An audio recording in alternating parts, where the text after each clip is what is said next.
एक दफ़ा फिर खुशामदीद कहते हैं। जाने से पहले शेर थोड़ा सा गलत हो गया था, उसकी तस्हीह करूँगी वरना मुझे बहुत डांट पड़ेगी घर से अपने।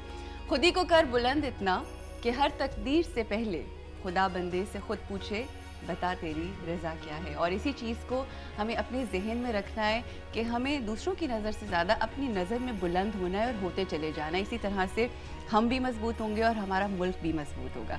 ख़वातीनो हज़रात सेगमेंट जो हमारा है वो ख़वातीनो हज़रात इसलिए कहा गया है क्योंकि इसमें दोनों को एड्रेस करना बहुत ज़रूरी है। क्योंकि हमारे यहाँ एक ये चीज़ देखी गई है कि जब लड़की की शादी होती है या लड़के की शादी होती है तो हर चीज़ की तैयारी की जाती है, कपड़ों की, ड्रेसेस, कपड़ों की, जूतों की, बैग्स की, जो फर्नीचर होता है उसकी, यानी हर लिहाज से हम तैयारी करते हैं। मगर शायद आजकल के ज़माने में कंसंट्रेशन नहीं दी जाती, इस बात पे गौर नहीं किया जाता कि हमें अपनी बेटियों को और हमें अपने बेटों को किस तरह से प्रिपेयर करना है शादी के बाद निभा करने के लिए। क्योंकि वो कहते हैं ना कि शादी तो हो जाती है, हर चीज़, रिश्ता जुड़ जाता है, मगर उसको लेकर चलना, उसको आगे चलना और ख़ूबसूरती के साथ, ये सबसे ज़्यादा अहम काम है।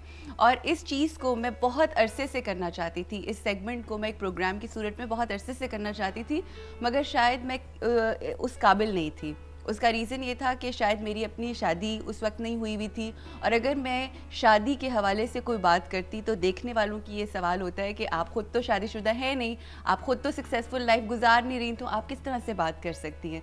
तो ये मैंने 3 से 4 साल इंतज़ार किया है कि मेरी अपनी शादी हो जाए और उसके बाद मैं इस हवाले से बात करूं, क्योंकि वो कहते हैं ना कि कोई बात करने से पहले अमल का होना बहुत ज़रूरी है और कॉल और फेल में तज़ाद नहीं होना चाहिए। So here I am with this segment and that is called गुड्डे गुड्डी का खेल नहीं।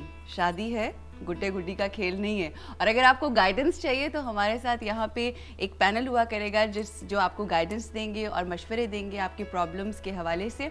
हमारे साथ जो आज की हमारी गेस्ट्स हैं, the first guest we have is very very nice looking, good looking woman we have, but she is a clinical psychologist and a marriage counselor. We have Dr. Humaira Mohsin. Welcome to our show. Walaikum assalam. How are you? I'm fine. Good. Okay, along with her we have a homemaker and a successful housewife जिन्होंने अपनी ज़िंदगी को बेहतरीन तरीके से गुजारा। और ज़िंदगी में ऊंच नीच होती है, उतार चढ़ाव होते हैं, ज़रूर होते हैं, मगर खूबसूरती होती है कि उसको लेकर कैसे चला जाए, और ये लेकर चल रही हैं।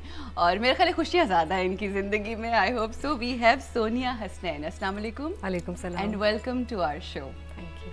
सो सबसे पहले तो आप दोनों से मेरा ये सवाल है कि हमारे यहाँ बिल्कुल भी कॉन्सेप्ट नहीं होता, जैसा कि मैंने शुरू में इंट्रोडक्शन दिया, शादी हो रही है, अच्छा जी ऐसा मेरा ड्रेस होना चाहिए, ऐसी मेरी ज्वेलरी होनी चाहिए, ऐसे मेरे जूते होने चाहिए, मेकअप मैंने वहाँ से करवाना है, I won't take the name, but मैंने फोटोग्राफी यहाँ से होगी। मगर ये नहीं बताया जाता कि आज जब बच्ची को अपने घर जाना है, और ये मेरी बहुत अनफॉर्चुनेट बात है कि वो जो एक ज़माने के अंदर माएँ बहुत वाइज हुआ करती थी ना, शायद उनके पास इल्म नहीं था मगर विजडम था, और वो बताती थी कि बेटा देखो इस तरह के हालात होंगे तो ऐसी। उस हवाले से मेरा पहला सवाल है कि वो चीज़ की कमी क्यों पाई जाती है? मुझे लगता है कि कमी के बहुत से रीज़न्स हैं। सबसे पहले तो है कि हम सब ना सब्र करना छोड़ दिए। माएँ अब की जो हैं, जो मेरी फ्रेंड्स भी हैं बहुत सी, वो यही करती हैं कि मेरे लिए क्या है, ठीक है। मे बी उन्होंने देखा वालदैन को या अपनी वालदा को सख्ती झेलते हुए इन लॉज में, तो अब एक रिएक्शन सा आ गया कि हमने कुछ नहीं सहना। सही, यू नो, आई थिंक एक बैलेंस की ज़रूरत है। पहला शायद स्विंग था कि बहुएं बहुत सहती थीं, सासें रूल करती थी, तो वो एक ट्रॉमेटाइजिंग एक्सपीरियंस रहता जो कि अभी भी है हमारे कल्चर में। मगर ये है कि अब लड़कियों ने एक जिस तरह रेवोल्यूशन सा लाना है ना, कि जी हमने तो इतना रत्ती भर भी सहना नहीं, तो वो जो सब्र है उसको हम माइनस कर गए। अच्छा सोनिया, आपसे मैं पूछना चाहूँगी कि माशाल्लाह आपको 15 साल हो गए हैं शादी आपकी, मतलब आपको आपकी एज की नहीं बात कर रही हूँ, आपकी शादी की बात कर रही हूँ।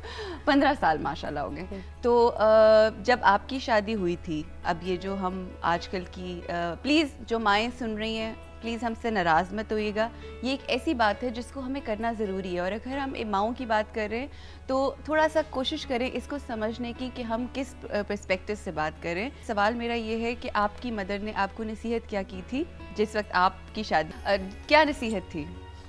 बेसिकली ये नसीहत थी कि आपने निभाना है। हाँ। और आपने अपने आप को खुश रखना है, बगैर किसी को और तंग किए हुए, हर एक को अपनी स्पेस दे के आराम से जाके घुल मिल के रहना है और एक ऐसी इन्वायरमेंट क्रिएट करनी है कि ना आपके लिए कोई ज़्यादा ज़रूरत से ज़्यादा तकलीफ़ हो, ना किसी और के लिए ज़रूरत से ज़्यादा तकलीफ़ हो। एक दूसरे को स्पेस देनी है, एक दूसरे के साथ खुशी से रहना है, गम भी बांटने हैं, लेकिन ऊंचाओ चढ़ाओ ये तो आएगा ही ज़िंदगी में। अच्छा, लेकिन कई दफ़ा ऐसा भी तो होता है ना सोनिया एंड डॉक्टर मेहरा कि एक लड़की को अगर ऐसी बात की जाती है तो वो अपनी तरफ से कोशिश भी कर रही होती है, मगर उसको उसका रिटर्न उस तरह से नहीं मिलता जिस तरह से वो शायद एक्सपेक्ट कर रही होती है, क्योंकि माएँ कहती हैं देखो बेटा ऐसा करोगी ना तो इंशाल्लाह थोड़ा सब्र करना पड़ेगा, but things will be fine. So अगर ऐसा ना हो तो क्या लड़की का रिएक्शन हो अगर वैसा ना हो? हाँ, मुझे लगता है कि सब्र तो सबसे पहले है, सबसे पहले, क्योंकि आप ये भी नहीं कर सकते कि सोसाइटी के जो नॉर्म्स हैं उसके हट के और या आप तवक्को डिफरेंट करें कि हमारे एक सोशल रोल्स हैं। जब आपकी शादी होती है तो तवक्कुआत होती हैं बहू से, और कई दफ़ा हमारी जो सोसाइटी की तवक्कुआत हैं लड़की से वो ज़्यादा होती हैं। और हमारी औरत जो है ना, मैं हमेशा अंग्रेज़ी में शायद कहती हूँ कि the woman is the bearer of all the value system of our society. औरत पे ये एक बर्डन डाल दिया जाता है कि जो अच्छाइयाँ बुराइयाँ इस सोसाइटी में डेवलप हो रही हैं वो माँ या एक औरत करती है, क्योंकि वो तरबियत करती है बच्चे की। राइट। तो मुझे लगता है वो बर्डन बहुत ज़्यादा होता है और वो बहुत सडन भी होता है कि आज वो बच्ची सिंगल थी, आज रात शादी हुई, दूसरे दिन वो मिसेस मोहसिन बन गई मिसेस मोहसिन बन गई, और वो और यहाँ मिसेस हसनैन बन गई। वो आपसे एकदम रोल चेंज एक्सपेक्टेशन होती है, और बहुत सी लड़कियां ऐसे कोप बहुत अच्छे तरीके से करती हैं। आपसे क्या एक्सपेक्टेशंस थी? मेरे से, मैं ये इनकी बात सुन के कर रही थी कि मेरी अम्मी ने तो यही चीजें मुझे कही थी, और बहुत अरसा अच्छा, एक ये भी डायलॉग होता है जो माएँ वाकई चाहती हैं कि उनकी बेटियों के घर बसें, देखो अब तुम मतलब तुम्हारा जनाजा ही उठे उस नहीं, घर ये से। चीज़ नहीं थी मेरे घरों से, ये नहीं था।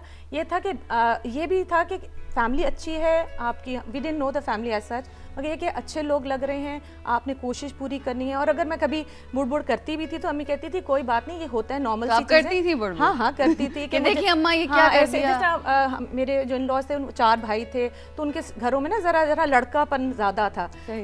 वो जो लड़कियों से घरों में होते हैं वो चीज़ नहीं होती, मैं मिस करती थी। अच्छा। घर को मिस करती थी, वालदैन को मिस करती थी, यू नो वो चीज़ें। आपको कई दफ़ा जो दूसरा घर होता है वो ज़रा डिफरेंट होता है, तो आपको फिर अजीब लगता है। बिल्कुल। तो वो सिर्फ डिफरेंट है, ख़राब नहीं है। हाँ, ये चीज़ याद रखें। ये चीज़ और शायद वो आपका पुराना घर जो अपने वालदैन का होता है वो कभी भी नहीं होगा शायद, मगर हो सकता है वो बेहतर ही हो।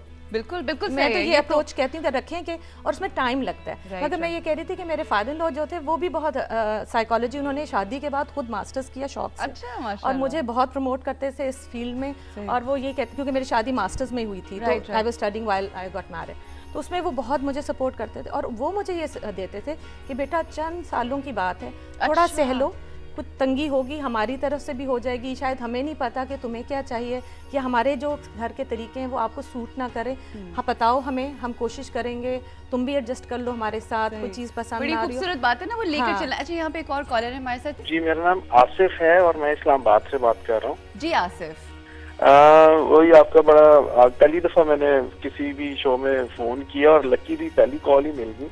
बहुत मेहरबानी। और ये बड़ा आपका एक इम्पोर्टेंट किस्म का इशू है। मैं असल में कहना चाह रहा था कि I am married my self, मैं शादीशुदा हूँ, बट अनफॉर्चुनेटली अब नहीं है। तकरीबन 1 ईयर के बाद जो है वो वी गॉट सेपरेटेड। सेपरेशन है कि डिवोर्स है? नहीं, इट्स शुरू में सेपरेशन थी, फिर डिवोर्स हो गई। मेरे एक्सपीरियंस के मुताबिक माई ex-wife used to call me every day like अब गलती होगी या अब सही हो सकता है, नहीं हो सकता, बट मैं उस वक्त उसको कहता होता था कि यार थोड़ा सा पेशेंस से आप काम लो, मैं अपने घर में बड़ा हूँ, आप जरा रिस्पॉन्सिबिलिटी होनी चाहिए थोड़ा सा घर को मैनेज करने के हिसाब से। आपके घर 8 या 10 फर्ज करें सर्वेंट्स हैं, बट आपने खुद कुछ भी नहीं करना, मगर उनसे कुछ काम तो लेना होगा, ठीक है। और अगर वही मैनेजमेंट ना हो सके, I have raised my son as a single parent, she gave my son to me when he was 3 years. अच्छा, ठीक है, और अभी माशाल्लाह he is now 12 years. Thank you so much Asif, बहुत शुक्रिया, थैंक यू फॉर कॉलिंग। बिल्कुल सही बात है। ये वही वही मैं ऑब्जर्व करती हूँ, या शेयरिंग लोग करते हैं जब मसाइल के साथ आते हैं, तो हमारी सोसाइटी जिस तरह इम्बैलेंस में है ना, इस तरह रिश्ते भी इम्बैलेंस में आ जाते हैं। लड़कियां चाहती हैं कि बस मेरे मेके की तरफ ईद पे जाएं और वहीं डिनर्स हो, वहीं हो, लड़का वहाँ बिल्कुल आ जाए, और वहाँ दूसरी तरफ से प्रेशर होता है कि यहीं जाए। तो मुझे लगता है कि अगर गिव एंड टेक, मर्द भी बड़ी शक्लें, जी मर्द भी कई दफ़ा बहुत डिमांडिंग हो जाते हैं। वो अपनी बहुत सी मैं लड़कियों को जानती हूँ जो अपने वालिदैन के घर नहीं जा सकती, वो उसी शहर में रहती हैं, वो कई साल नहीं जाती, सिर्फ ईद कभी हुआ तो चली गई, वो भी अकेली चली जाएंगी, दोपहर शाम में के बच्चे को लेके चली गई। तो सख्तियाँ दोनों तरफ से हो जाती हैं। तो मैं समझती हूँ एक बैलेंस लाने की बात है कि अगर एक ईद आपने अपने वालिदैन के साथ की है तो एक ईद अगर मेके चले जाएं, वहाँ गुजार लें, या स्वैप कर लें कि बड़ी ईद इनके साथ टाइम में आप मैनेजमेंट करें। अच्छा सोनिया, मैं आपसे पूछना चाहूँगी कि पूछना चाहूँगी मगर ब्रेक की कॉल आई है, ब्रेक टाइम। जी ब्रेक लेंगे और उसके बाद एक बहुत अहम सवाल है, वो ये कि क्या मर्दों के ऊपर भी कोई जिम्मेदारी होती है और क्या मर्दों को भी कोई तैयारी करने की ज़रूरत होती है शादी से पहले? जितने यहाँ पे मर्द हजरात हैं जिनकी शादियाँ नहीं हुई है, ज़रा गौर से सुनना है इसका जवाब। जी ब्रेक लेते हैं और ब्रेक के बाद इस बात का सवाल का जवाब लेंगे।